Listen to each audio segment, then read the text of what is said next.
Mais on s'autorise à penser dans les milieux autorisés. Alors ça, c'est encore un autre truc. Les milieux autorisés, vous y êtes pas, vous, hein.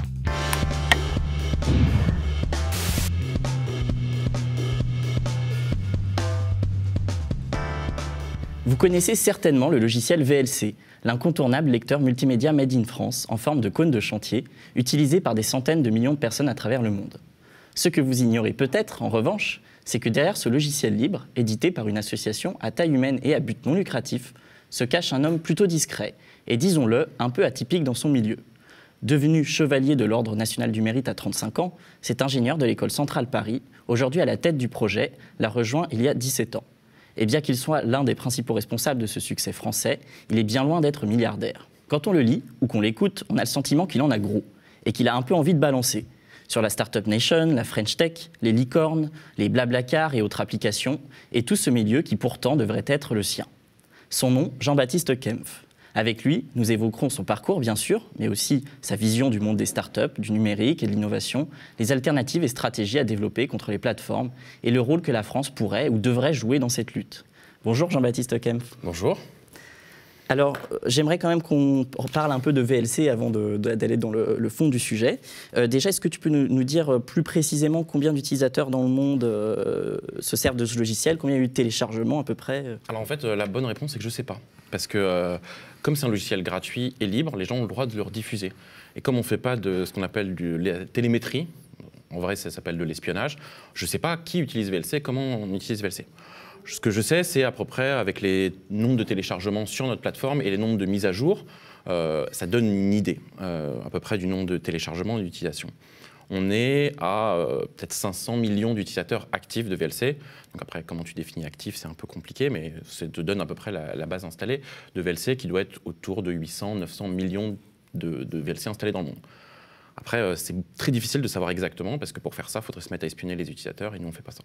Mais en gros, il y a des usages de particuliers On a vraiment de tout. Oui. On a beaucoup de particuliers, des gens qui lisent des DVD, des Blu-ray, des gens qui regardent de l'illégal, mal de gens qui l'utilisent pour écouter de l'audio.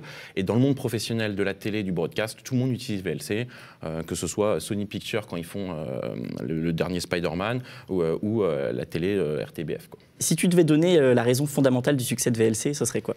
La raison fondamentale du succès de VLC, c'est que personne n'a cherché à ce que ce soit un succès. Donc en fait, c'est un peu un troll, mais en fait, c'est juste que c'est un logiciel fait par des geeks, pour se faire plaisir.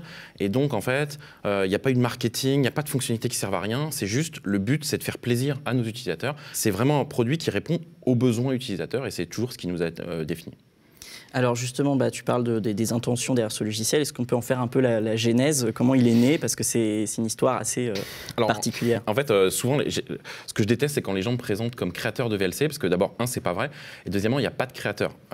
VLC, c'est un projet qui fait partie d'un autre projet qui s'appelait Vidéolan, qui est devenu un projet open source en 2001, mais qui avant était un logiciel pas open source, et qui est la continuité d'un autre projet dont le but n'était absolument pas de faire un produit comme ça. Alors, l'histoire originelle, c'est en 1995, en fait, sur l'école centrale Paris, donc le campus à Châtenay-à-Labrie, qui vient d'être détruit, tout est géré en fait par les étudiants. La sono, les soirées, mais aussi la cafette, la coopérative, le bar, la télé, la radio et le réseau. Donc en fait, on est dans un campus un peu bizarre où c'est les étudiants qui s'occupent du réseau informatique et pas comme dans d'autres écoles.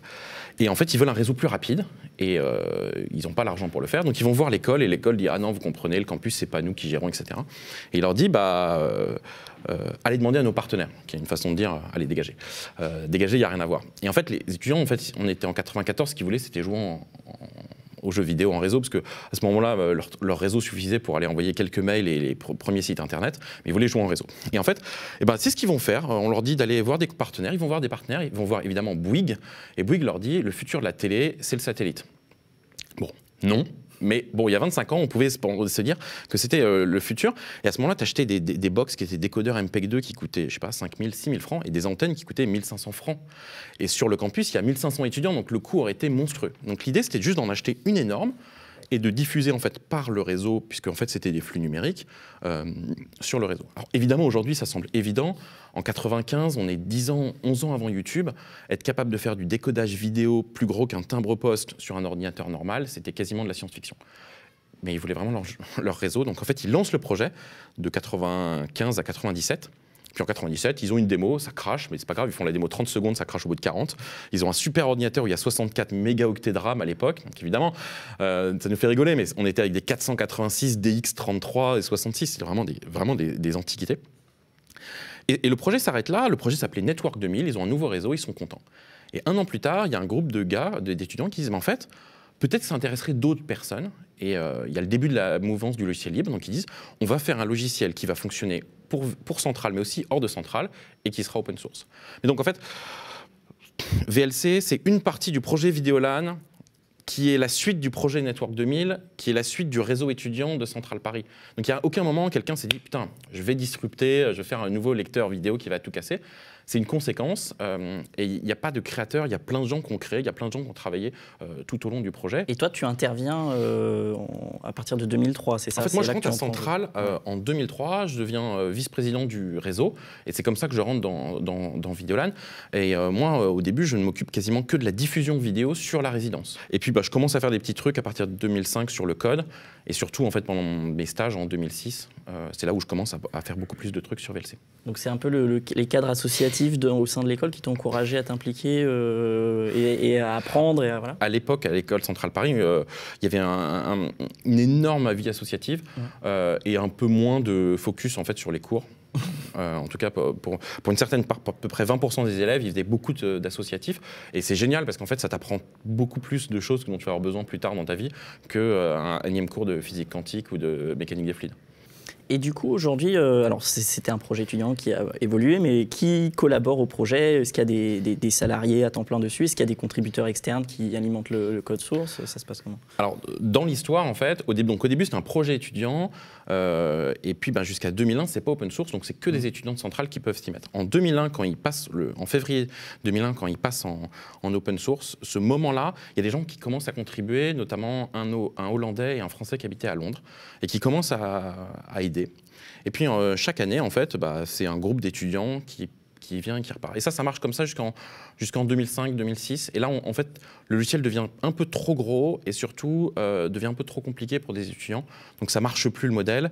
Et nous, on se retrouve en janvier 2007 où en fait, on n'est plus que 2,5. Rémi, moi et Christophe. Et donc en fait, là, en fait, on se rend compte qu'il faut relancer différemment. Et donc en fait, c'est ça qui va emmener à la création de l'association en 2008. Et moi, pendant 1 an et demi, je vais trouver des nouveaux étudiants ou parler aux anciens étudiants qui sont maintenant professionnels pour dire venez travailler, contribuer. Donc c'est une période qui va finalement aller jusqu'à 2013-2014 où la plupart du développement est fait par des bénévoles sur leur temps libre. Et puis à partir de 2012, moi je monte une entreprise à côté, mais qui est à côté de l'asso. Et qui commence à embaucher des gens de l'asso pour pérenniser un peu le logiciel.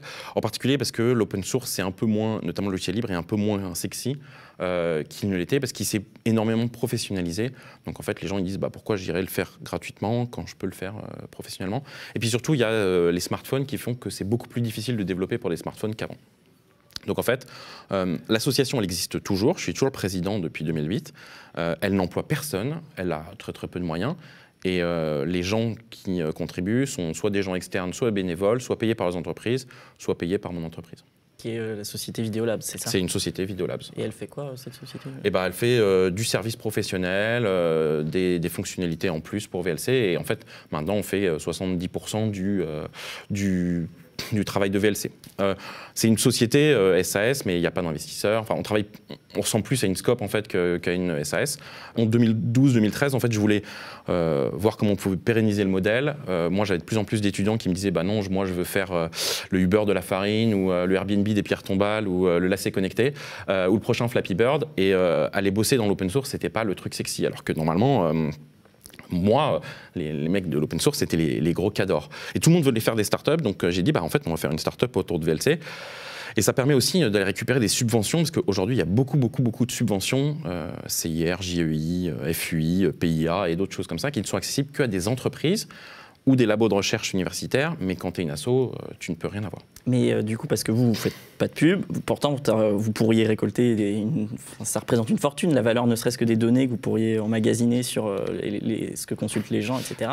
C'est une mine d'or, ça, non? Non, il est hors de question. Enfin, j'aurais pu me faire énormément d'argent si telle était la question, aucun problème. Mais il est hors de question que je gagne de l'argent de façon pas éthique. Donc espionner les utilisateurs, mettre de la pub, c'est-à-dire finalement espionner les utilisateurs, ou tout ce genre de merdier d'installer des toolbars pourris, ou grosso modo des trucs d'antivirus qui sont finalement plus des virus qu'autre chose, c'est hors de question. Attention, hein, je ne suis pas contre faire de l'argent et gagner de l'argent, je suis contre le faire mal. Et pour le moment, on n'a jamais trouvé une façon bien de faire de l'argent autour de VLC, donc on préfère ne pas en faire. Et donc, oui, c'est sûr, ça pourrait être beaucoup plus gros vu le nombre d'utilisateurs, mais on préfère le faire bien. Parce que, donc, par exemple, il y a des gens qui vous ont approché, peut-être, je crois que c'est Google qui avait proposé un contrat. Alors, on a eu Google, mais Google, c'était pas les pires, on en a eu plein d'autres qui étaient bien pires. Google, ils voulaient qu'on installe Chrome. Enfin, d'abord, ils avaient une barre de recherche que tu mettais dans tes navigateurs, que tu rajoutais, qui te mettait tout pour que tu ailles tout faire sur Google. Puis après, c'était le pousser Chrome, donc en même temps que l'installeur de VLC. Mais eux, à la limite, c'était encore à peu près propre. Après, on a eu une quantité de mecs, et on en a toujours, hein, qui viennent nous proposer des dizaines de millions pour faire de la merde. Mais du coup, donc, tu parlais par contre des jeunes qui rêvent tu disais l'Airbnb des pierres tombales, c'est ça, des choses comme ça. Est-ce que c'est différent d'ailleurs de l'époque où toi, tu étais à Centrale? Les jeunes aujourd'hui qui sortent des grandes écoles, c'est vraiment une généralité? Si c'est le cas, à quoi tu l'attribues? En fait, faut pas croire que c'est pire qu'avant, en fait. C'est juste qu'avant, ils partaient, tu sortais de Centrale, Polytechnique, HEC, enfin bref, toutes celles que tu veux. Hein. Les mecs partaient faire du conseil, conseil en strat ou conseil en organisation, ou alors ils deviennent un micro-pion dans des boîtes du CAC 40, que ce soit L'Oréal ou des trucs bancaires. Et maintenant, ils disent, en fait, je préférais monter une petite entreprise et avoir un vrai impact. Donc quand même, je trouve que c'est plutôt bien. Le changement de mentalité, il est bien parce que les gens, ils veulent créer un truc. Donc ça, c'est bien. Après, de là à aller jusqu'à l'open source, non, ça n'arrive pas. Donc il y a beaucoup de choses à critiquer sur les startups, mais je trouve que maintenant, le fait que tu aies envie d'aller monter une boîte plutôt que d'aller bosser en marketing chez L'Oréal, c'est plutôt une bonne chose. Mais Macron, lui, quand il dit il faut des jeunes Français qui ont envie de devenir milliardaires, il avait dit ça dans les Échos en 2015. Toi, ça t'inspire quoi? Alors, c'est très compliqué parce que tout ce qui est financement, en fait, est très compliqué. Quand tu vas dans la Silicon Valley, tu as énormément de Français, tu as beaucoup d'Indiens et de Chinois, et tu te rends compte qu'en fait, il y a beaucoup de Français qui sont très très bons à créer les choses. Mais c'est vrai qu'il y a un problème de financement. Je ne pense pas que le but, ce soit d'être milliardaire, mais par contre, ce qui serait bien, c'est que ce qui serait utile, c'est que les gens qui aient des milliards ne soient pas juste des Américains. Je pense que, évidemment, ce n'est pas ce qu'il pense lui. Lui, il pense vraiment la partie vraiment purement d'argent. Moi, je pense juste qu'il est important d'avoir des leaders français, mais que tu peux les faire bien. Et donc, en fait, l'argent, ça doit être un moyen de faire des trucs bien, et ça ne doit jamais être un but. Et voilà, c'est la grosse différence, c'est que moi, je pense que ce n'est pas un but, et lui, il pense que c'est un but. Donc, ce serait bien parce que ça permet de réinjecter dans les écosystèmes, et notamment pour faire de la vraie tech, tout ce qu'on appelle maintenant un peu des deep tech, en comparaison, à contrario de la French tech. Il y a plein de technologies, et c'est important, notamment pour le modèle social français, d'avoir encore des choses que tu puisses exporter, parce que sinon, en fait, tu passes ton temps à avoir ta balance commerciale négative, et donc finalement, la France s'appauvrit par rapport au reste du monde. Ce qui est bien dans l'idée de la Startup Nation, c'est de dire, il faut soutenir la création. Ouais, mais en fait, soutenir la création, oui, mais pas n'importe comment. Et là, c'est ça la grosse différence, c'est que pour lui, c'est quel que soit le prix, ils font des deals avec Google, avec Uber, avec Microsoft, et c'est pas du pérenne. C'est vraiment juste on crée, on a plein de trucs, on peut avoir des capitaux, et ça marche quelques années, mais en fait, le problème, c'est qu'en fait, tout ça est sous perfusion permanente. Il faut énormément créer de startups pour que ça fonctionne. Donc ça, c'est sur la partie vraiment Startup Nation. Aucun d'entre eux n'a jamais montré de boîte, hein, que ce soit le ministre du Travail ou Macron. Enfin, jamais ils ont rempli une fiche de paye. Hein. Donc ils n'ont aucune idée de comment ça fonctionne.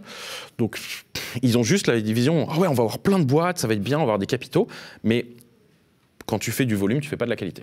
Le problème des startups en général, c'est un problème de financement. C'est-à-dire que monter des petites boîtes et les faire monter jusqu'à 1 ou 2 personnes, 5 personnes, 10 personnes, c'est pas dur. La difficulté, c'est comment tu passes de 10 à 100 ou à 200. avec des business models qui soient pérennes et qui soient éthiques.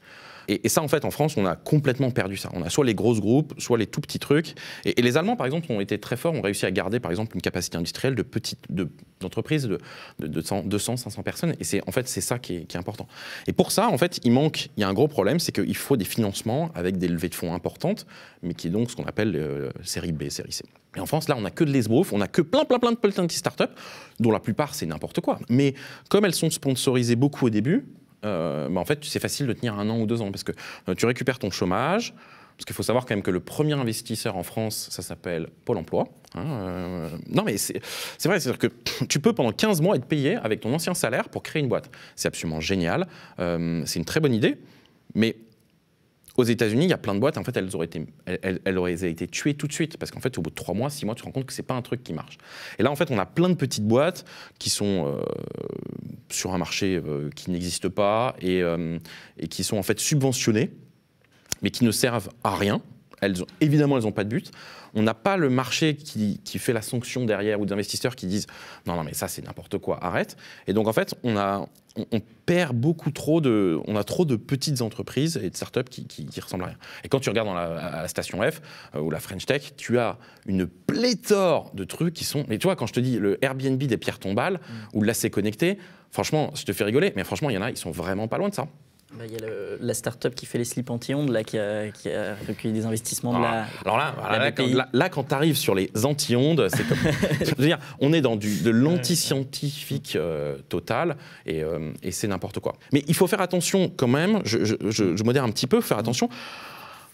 Aux États-Unis, c'est pareil. En fait, le ratio que tu as normalement, c'est que sur 10 boîtes, qui reçoivent de l'investissement, tu en as une qui explose, 2 qui sont à l'équilibre, qui font des boîtes qui sont des boîtes normales, et 7 qui se pètent la gueule. Ça, c'est le ratio normal. Et voilà, c'est un peu darwinisme social, c'est vrai, mais c'est ce qu'il fait. Le problème, c'est que là, aujourd'hui, sur la French Tech, on est plutôt à 1, peut-être 5 et 100. Et c'est le problème. Et surtout, il y a plein de boîtes, quand elles commencent à vraiment décoller, elles se font rafler par des Américains qui ont beaucoup d'argent ou des Anglais. Et donc, en fait, on n'a rien, quoi. Donc voilà, donc ça c'est vraiment un des problèmes. Et le deuxième problème, c'est que les boîtes du CAC 40 considèrent que plutôt que de faire de l'innovation en interne, ils vont plutôt aller faire leur shopping de start-up. Comme ça, ils montrent qu'ils sont innovants, c'est super, regardez, on est cool, et ça fait super cool à leur board. Ils achètent des boîtes et ils n'en font rien ou ils la détruisent. Donc, parce qu'en fait, finalement, ah oui, mais tu comprends, ça nous prend un peu de marché. Donc finalement, ces gros groupes en fait, vont avoir des gros soucis dans le futur parce qu'ils ne savent pas innover. Alors justement, là-dessus, il y a un bouquin qui est intéressant, je ne sais pas si tu l'as lu, de Nick Sorneck sur Capitalisme des plateformes. Voilà. Et il explique bien dedans, notamment, il fait une typologie en fait, des types de plateformes. Et il met de côté, par exemple, les Uber et Deliveroo. Et selon lui, leur succès, il est vraiment dû à des conditions particulières qui ne sont pas amenées à durer. C'est qu'il y a un chômage élevé qui pousse les gens à se diriger vers des jobs mal payés. Par ailleurs, il y a une politique monétaire qui fait qu'il y a du cash et il y a des entreprises qui cherchent à investir un peu partout. Et finalement, on a l'impression que c'est un peu du toc, certaines de ces plateformes. C'est-à-dire que derrière, il n'y a pas... C'est surtout le lobbying, c'est surtout les circonstances favorables qui font que ça existe. Et pourtant, c'est désigné comme la quintessence de la start-up, en fait. Mondialement, c'est pas considéré comme la quintessence de la start-up. Non, mais je dis pas, mais dans le langage, un peu, tu vois. Oui, mais en fait, là, ce qui est tout à fait vrai, mais c'est surtout que c'est aussi de la condition légale. Les Français et en général les Européens, en fait, ont ce que j'appelle cette diarrhée légale et adorent faire des trucs hyper compliqués. Et en fait, ça devient tellement compliqué qu'en fait, il y a tu crées des niches ou des failles. Et en fait, ce qui est pas bien en fait quand il y a trop de lois et qu'elles sont trop compliquées, c'est que les seuls qui en profitent, c'est les riches.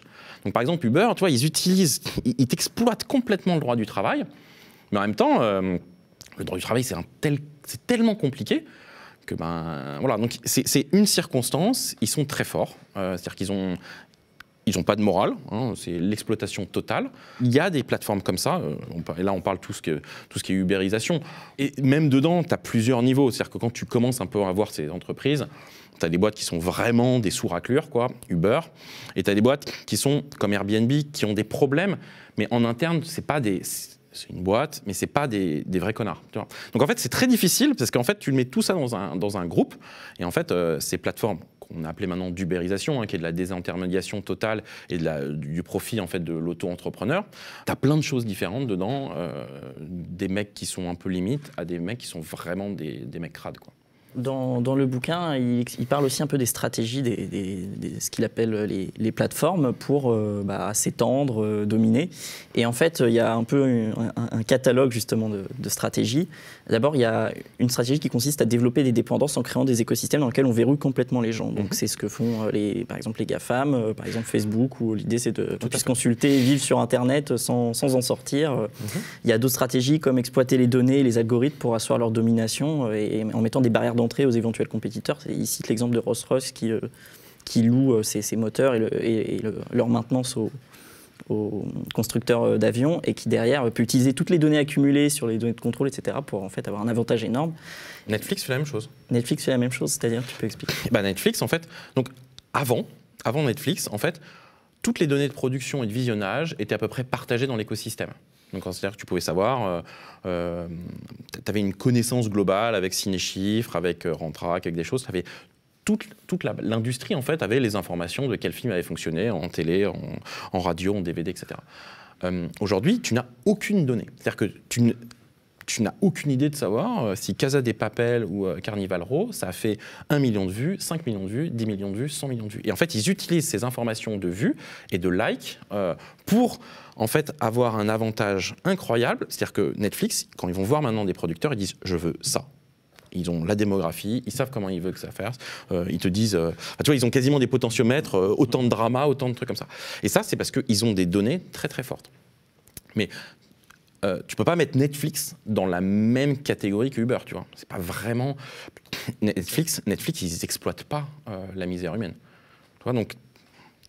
Non, mais ça peut être un problème d'être dépendant de plateformes qui occupent un espace. C'est évident, mais en même temps, personne travaille pour aller casser des plateformes. Il n'y a pas d'investissement, le média, vous êtes diffusé sur YouTube. YouTube, c'est un monopole monstrueux.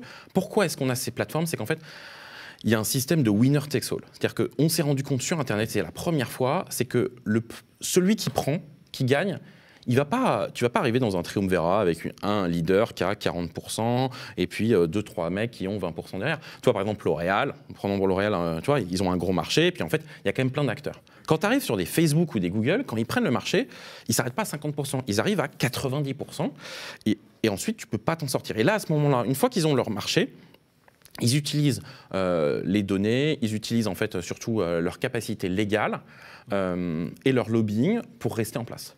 Donc, par exemple, la GDPR qui est qui a été votée par les Européens contre les cookies, etc., soi-disant pour embêter Google, en fait, ça a aidé Google parce que Google, ils ont eu la capacité financière pour s'adapter. Et tous les autres n'ont pas réussi. Et ça fait chier les petits qui doivent... Et ça fait chier les petits. Donc en fait, ils ont un marché, c'est très difficile de casser leur marché. Ce que tu vas pouvoir faire, c'est aller récupérer quelques petites niches qui ne sont pas intéressantes pour eux, mais c'est très difficile à casser parce que justement, Internet a cet effet réseau, c'est ce qu'on appelle la loi de Metcalfe, qui fait que la valeur d'un réseau est au carré du nombre de pires. Et donc en fait, tu es dans ce cas un peu bizarre qui fait que quand tu gagnes tout le marché. Et à ce moment-là, tu as des mécanismes techniques que tu n'avais pas dans les industries traditionnelles où tu peux rester en place et c'est impossible de te déboulonner. Alors, je t'ai posé aussi cette question parce que justement, sur ces deux aspects particuliers, qui est verrouiller les gens dans un écosystème et par ailleurs exploiter les données, en fait, quelque part, VLC, est-ce que vous n'êtes pas un peu l'anti-plateforme de ce point de vue? Parce que vous développez des moyens en fait, qui favorisent l'interopérabilité, puisque votre souci, c'est d'avoir quelque chose qui est assez universel finalement en termes de contenu accessible et que vous pouvez décoder. Et puis, par ailleurs, en fait, vous créez un espace libre où les gens peuvent passer, consulter des contenus sans qu'il y ait une exploitation de leurs données. Donc, alors, vous incarnez une anti-plateforme C'est vrai, nous on a un côté très décentralisé, mais en fait, on n'est pas une plateforme. Donc en fait, aujourd'hui dans VLC, tu n'as pas de contenu. Tu utilises pour regarder tes contenus, que tu as récupéré légalement ou illégalement, c'est pas mon problème.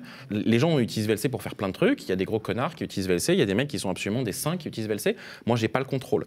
On n'a pas de plateforme dans VLC. On se pose la question justement d'amener du contenu pour justement aller voir qu'est-ce qu'on peut faire pour justement que les gens puissent apporter leur contenu à la masse sans devoir passer par une plateforme. Mais pour ça, ça demande une une vision, une volonté et malheureusement de l'argent. Tu vois, par exemple, moi, je ne suis pas une plateforme parce que je ne pourrais pas avoir une plateforme, ça coûte trop cher. Aujourd'hui, moi, je n'ai pas d'argent. Donc voilà, c'est un peu la limite du modèle, c'est que là, pour aller se battre contre les plateformes, les grosses plateformes, il faudra en fait du cash, et ce cash, je ne l'ai pas. On a parlé un peu de la question du cadre juridique. Tu as mentionné le fait que, bon, donc il y avait Vidéoland qui est l'association, ta société, tu dis ça ressemble un peu à Scope. Il se trouve que nous, aux médias, par exemple, il y a une association, il y a 2 sociétés qu'on veut se transformer en société coopérative. Qu'est-ce que tu penses, par exemple, je ne sais pas si tu connais Mobicop, c'est un peu l'équivalent d'un Blablacar, mais en forme coopérative. Ouais. Est-ce que tu penses que ça fait partie de la réflexion, cette question du cadre juridique En fait, oui, ça fait partie de la réflexion, mais ça n'est pas suffisant. C'est-à-dire que là, pour aller se battre contre... Et donc là, on ne parle pas juste des GAFAM, mais vraiment, enfin des plateformes, mais vraiment la partie GAFAM. Par exemple, tu vois, on va prendre l'exemple d'Apple. Apple, ils n'ont pas du tout la partie plateforme où ils arnaquent, quoi. Tu vois, ils ont juste, ils te vendent un truc hyper cher qui est un produit de luxe et les gens achètent parce qu'ils veulent, pour plein de raisons sociales. Mais ils sont moins limites que Facebook, quoi. Malgré tout, pour aller contre ces gens-là, ça va être très difficile d'aller concurrencer Apple. Donc là, en fait, tu dérives en fait des plateformes en général sur les GAFAM qui, eux, ont un tel poids que leurs pratiques soient nouvelles ou anciennes, que ce soit Uber ou Apple, tu vois, c'est pas pareil. Et là, c'est vrai que c'est très difficile parce qu'il va falloir, il faut des moyens de financement et surtout, il faut que ce soit facile. Et ça, c'est un des problèmes principaux que je vois, et je pense que c'est une des raisons pour lesquelles VLC fonctionne. Les gens, ils n'utilisent pas VLC parce que c'est open source. 99,9% des gens, ils n'ont aucune idée qu'utilisent VLC, ils n'ont aucune idée que c'est open source, ils n'ont aucune idée que c'est libre, et ils s'en foutent. Ils utilisent VLC parce que ça marche. Et ça, c'est important, c'est que quand tu arrives avec une alternative, les gens, il faut que l'alternative, elle soit aussi facile à utiliser. Et pour moi, et là, on sort du cadre GAFAM ou même informatique, c'est que si les gens, ils vont pas changer. Si à tout problème social, ta réponse, c'est il faut changer les gens, tu as perdu. Ouais, d'accord, je vais changer les gens. Bah, en fait, non, les gens, tu les changes pas. Les gens, tu peux les changer si ce que tu leur proposes, c'est soit un tout petit peu plus facile à utiliser, par exemple le KVLC, c'est plus facile qu'aller télécharger des codecs packs, donc les gens vont l'utiliser. Soit tu es à la même niveau de difficulté, mais tu rajoutes un truc moral. C'est-à-dire que tu dis, bah, par exemple, trier les ordures, c'est pas très compliqué. Ça te demande un effort supplémentaire, mais en fait, le gain moral est tellement important que tu le fais. Mais souvent, dans les trucs open source, ou même en général, tout ce qui est environnement sociaux, on te dit, oh là là, il faudrait que tu fasses ça. Et là, en fait, ça, c'est un effort monstrueux. Regarde Uber, en tant qu'utilisateur, mais c'est tellement génial. Putain, je suis partout, je clique, ça arrive, ils arrivent. Les mecs peuvent pas annuler, ils peuvent pas t'engueuler. Enfin, en tant qu'utilisateur, putain, le changement et ça a même changé le fait que maintenant les taxis sont quand même vachement plus polis maintenant qu'il y a 15 ans. Il faut pas oublier que le client et l'utilisateur final, mes clients utilisateurs, c'est l'important. Et en fait, beaucoup trop de gens qui veulent se battre contre les plateformes, contre les GAFAM, ils oublient qu'il faut faire des produits qui soient sexy et des produits fonctionnels. Parce que oui, tu vas pouvoir atteindre 10% de marché en disant « Regardez, on se bat contre les méchants. Super. Le média, regardez, on se bat contre TF1. » Mais en vrai, si tu veux pas dépasser une niche, il faut que tu apportes quelque chose qui soit quand même aussi bien. Et le problème, c'est que pour atteindre ces niveaux d'aussi bien, il faut des gens, et ces gens coûtent cher. Alors justement, on a l'impression que si on veut faire aussi bien et pas aussi mal dans le sens moral du terme que les Facebook et les Google, il va falloir des moyens assez énormes. Toi, tu dis à la question du financement. Ils sont pas aussi énormes, attention, parce qu'en fait, tu as vu ce qu'ils ont fait. Donc en fait, eux, tu as un avantage quand même, c'est que tu n'es pas les premiers entrants. C'est-à-dire qu'en fait, tu peux te rendre compte que ils ont fait des conneries. Ça, c'est les conneries. Et puis surtout, il y a des technos qui sont développés, donc ça coûte moins cher. Et surtout, si ton but n'est pas forcément d'écraser la concurrence, tes moyens en fait, et ta croissance peut être plus faible, donc tes moyens ne sont pas aussi importants. Mais par contre, ils ne sont pas nuls, il ne faut pas l'oublier. Mais qu'est-ce qui manque justement? Est-ce que c'est l'engagement des États? Qu'est-ce qui fait que ça... Au début, en fait, il n'y aurait pas besoin de grand-chose. Mais en fait, là, on a un tel retard que, par exemple, il faudrait avoir des investissements, je pense, étatiques sur certains sujets, sur avoir un OS de smartphone ouvert, l'équivalent de Google Docs ou d'Office 365, des choses comme ça, que finalement tout le monde utilise. Je suis sûr qu'aux médias, vous utilisez Google Docs. Enfin, si c'est pas... Ouais, non, évidemment, quoi. Mais évidemment. Et donc, en fait, là, il y a un besoin. C'est-à-dire que pour arriver, en fait, on a un tel retard qu'il y a un besoin. Et donc là, je pense... Mais aussi, il faut avoir un système de financement de start-up et de bonnes start-up qui soit fonctionnel et vertueux. C'est possible. Mais pour ça, il faut avoir un cadre légal, il faut avoir surtout des hommes politiques qui comprennent ce qu'ils font. Et aujourd'hui, on n'a pas ça en France, quoi. Alors, on peut peut-être parler de l'exemple, par exemple, de Quant, donc le moteur de recherche français, qui a quand même une ambition assez grande de concurrencer les autres, et qui a des financements, pour le coup, des financements européens même. Mais il y a quand même pas mal de controverses sur le sujet.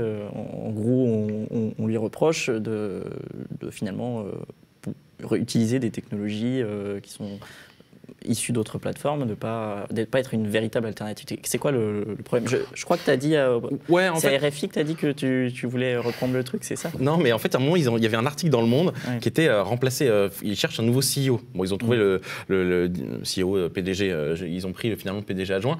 Et moi, j'ai envoyé un mail en disant, mais vous êtes sûr que vous voulez pas que je vienne? C'est une boutade, mais en fait, pas forcément.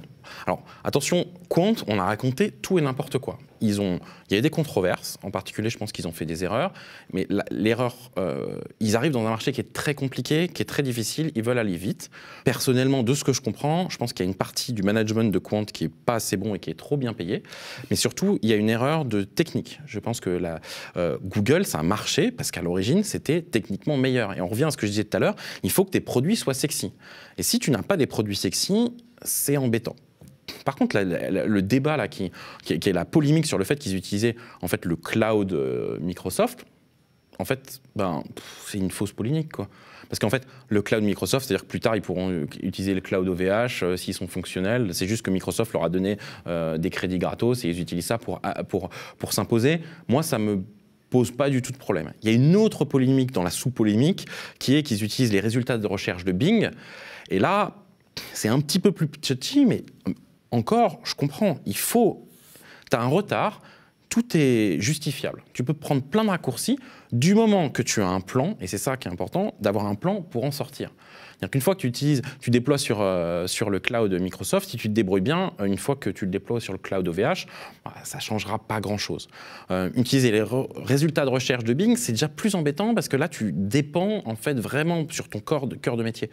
Mais ça ne veut pas être de ça. Le projet, c'était justement...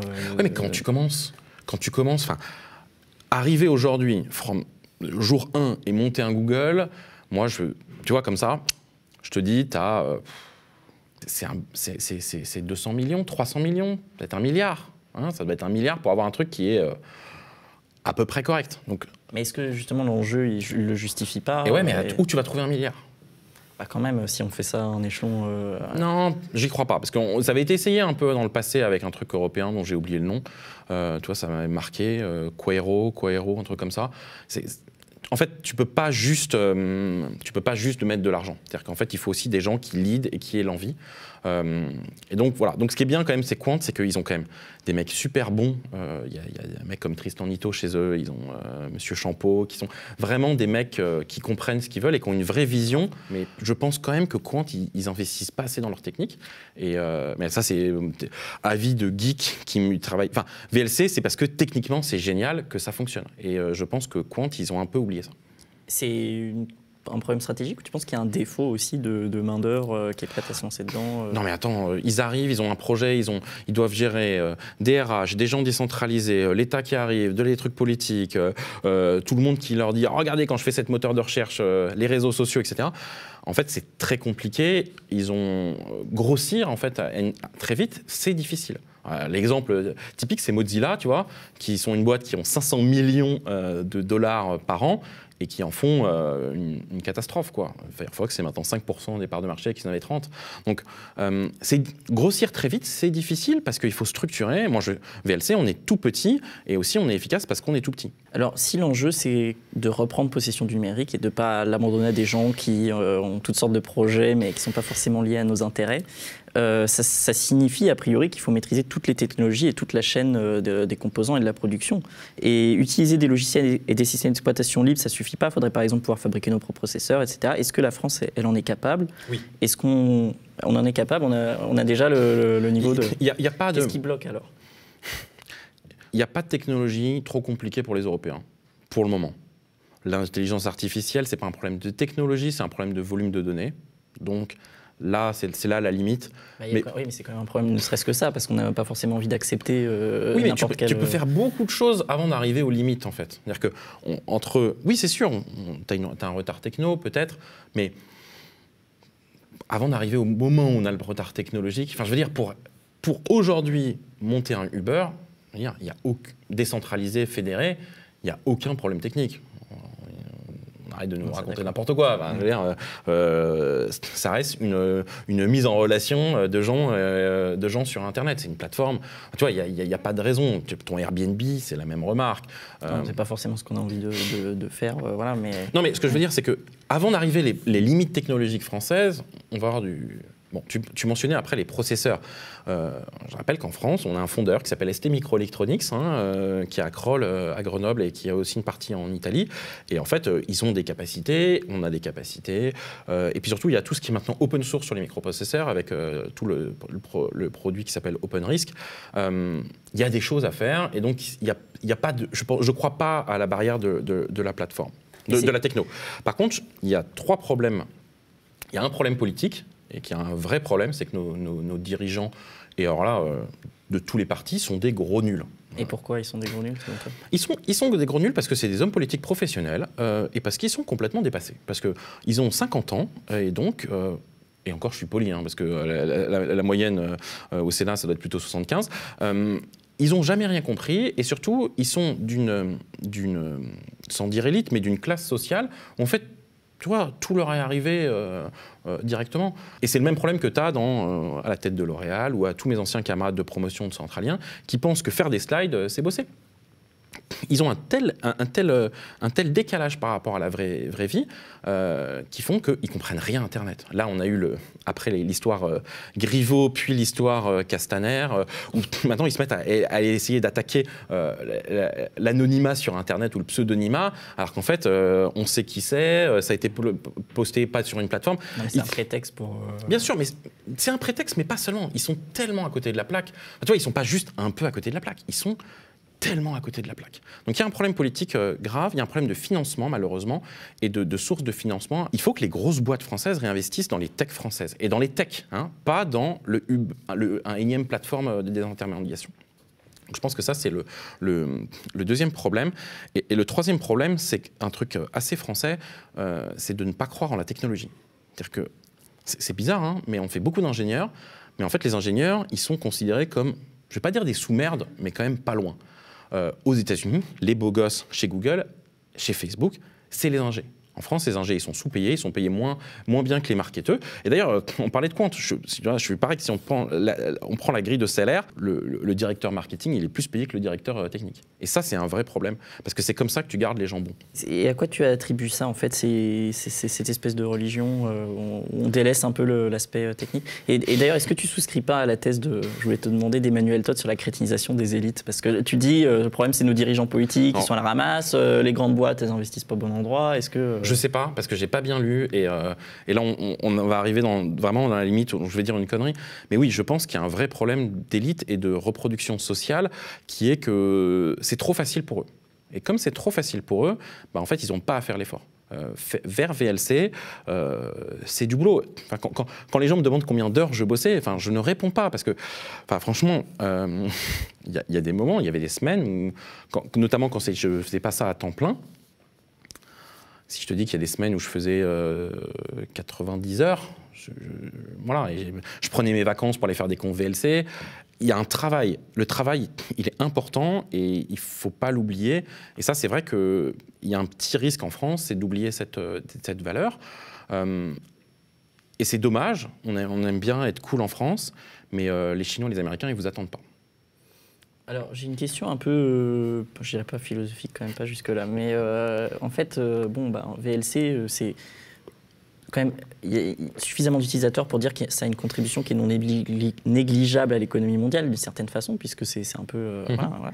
Mais finalement, donc, il y a pas mal d'entreprises qui peuvent s'en servir et s'en servir gratuitement. Et est-ce que c'est pas un problème qu'elles puissent tirer du profit, profiter finalement de quelque chose qui a été conçu hors de leur cadre, qui est le fruit peut-être des formations dont vous avez bénéficié dans un établissement qui est public central.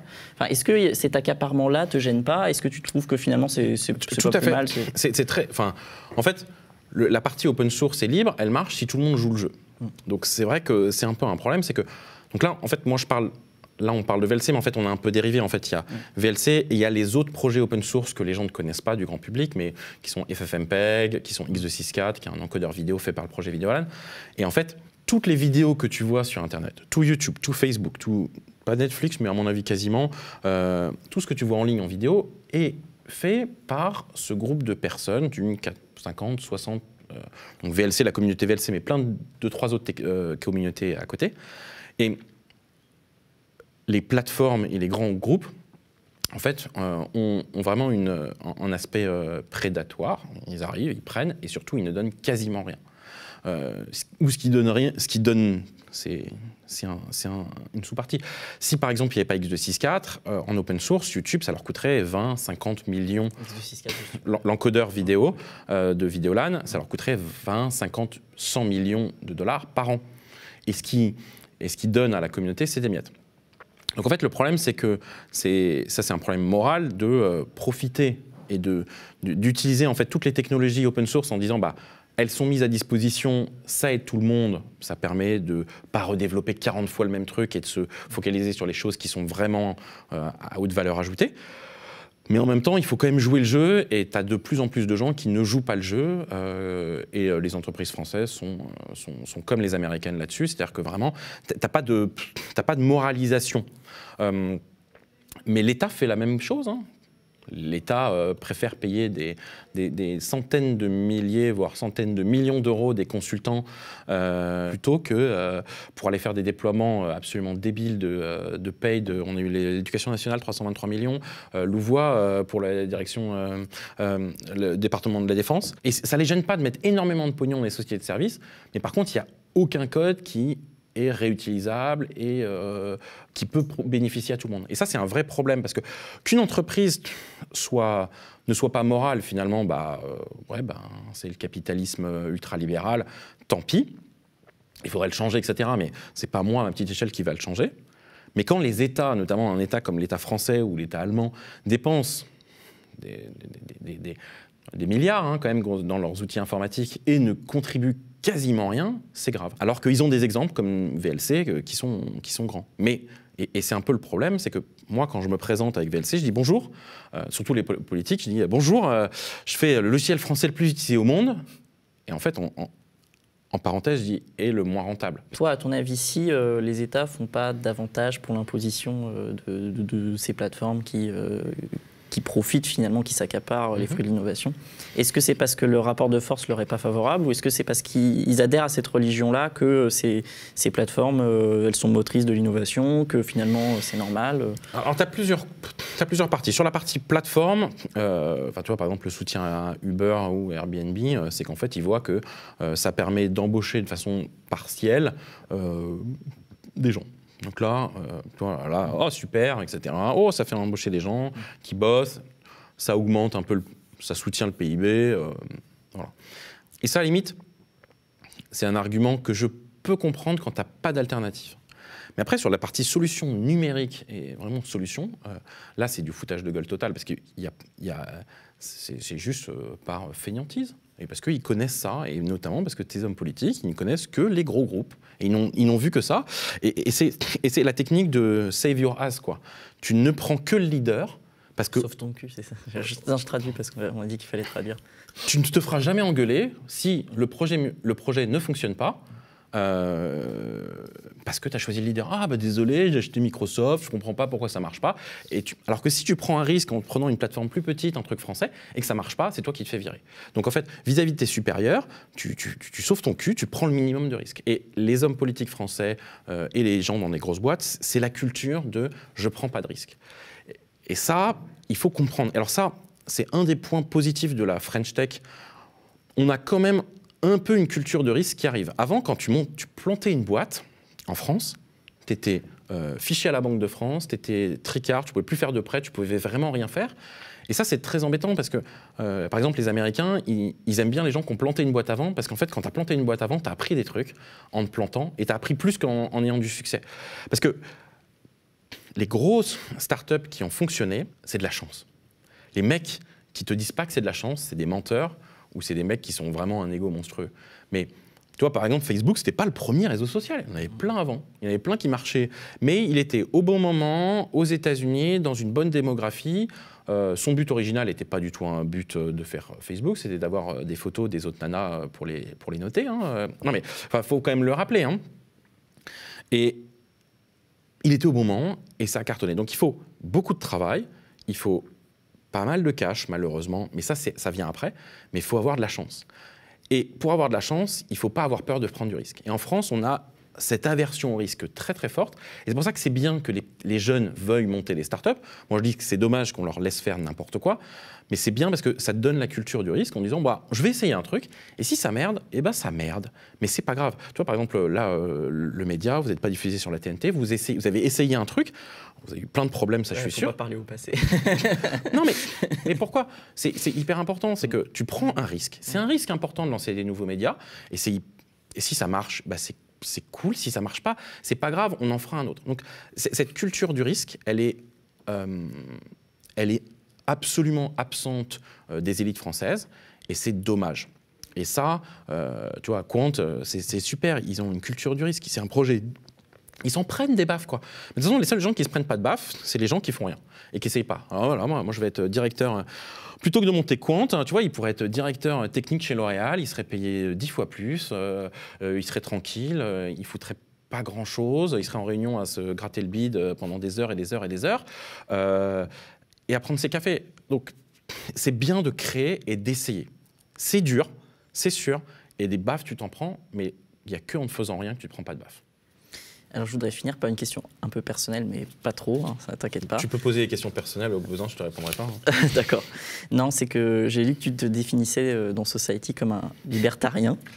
Alors, et que, cependant, tu disais que tu n'étais pas choqué s'il fallait payer 50% d'impôts. Alors, comment cette contradiction, comment tu... En fait, c'est très compliqué parce qu'en France, il y a... Donc moi, je ne rentre pas du tout sur l'échiquier politique français.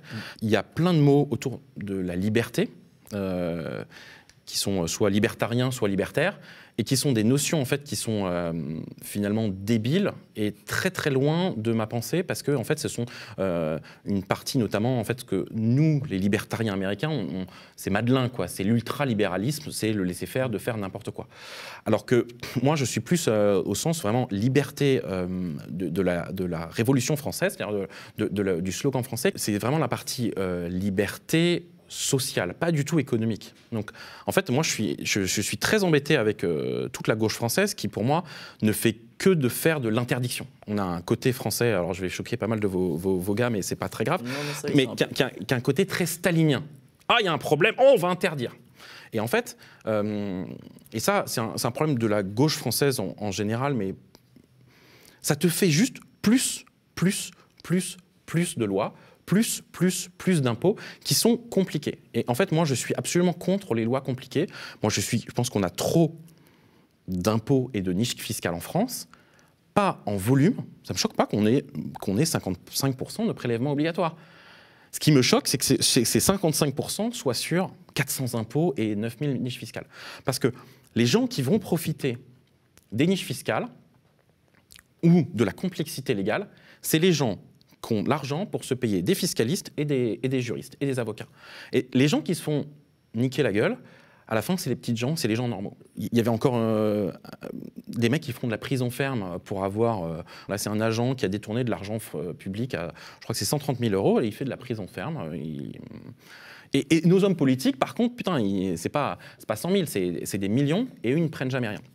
Quand ils vont en prison, on les fait sortir assez... Attends, mais Balkany, c'est la première fois.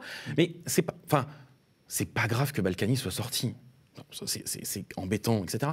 Mais l'important, c'est qu'il soit rentré. La première fois qu'on en a mis un en tôle ferme. Et c'est ce soir, vous allez au poste. Vous allez en tôle. C'est pas, oui, bon, on va faire un truc, on se transforme en sursis, puis ensuite, on a de l'application des peines, etc. Donc, moi, j'aime pas du tout le système qu'un peu la gauche française pousse, qui est, il y a un problème. On va faire une loi, parce qu'en fait, on fait plein de lois, elles se battent les unes les autres, et ceux qui sont capables de passer entre les lois, c'est les gens qui ont de l'argent ou du pouvoir. Donc moi, moi, je suis énormément pour avoir des trucs très simples. Tu vois, par exemple, on parlait impôts, mais moi, je suis absolument contre tout ce qui est seuil. Tu vois, les tranches, je suis absolument contre, parce que ça te fait des effets de seuil qui sont toujours problématiques. Alors, je crois que c'était... Alors là, je vais peut-être dire une connerie, on me corrigera, mais je crois que c'est LFI qui disait qu'il ne voulait plus passer de 5 tranches sur l'impôt sur le revenu, mais c'était 11.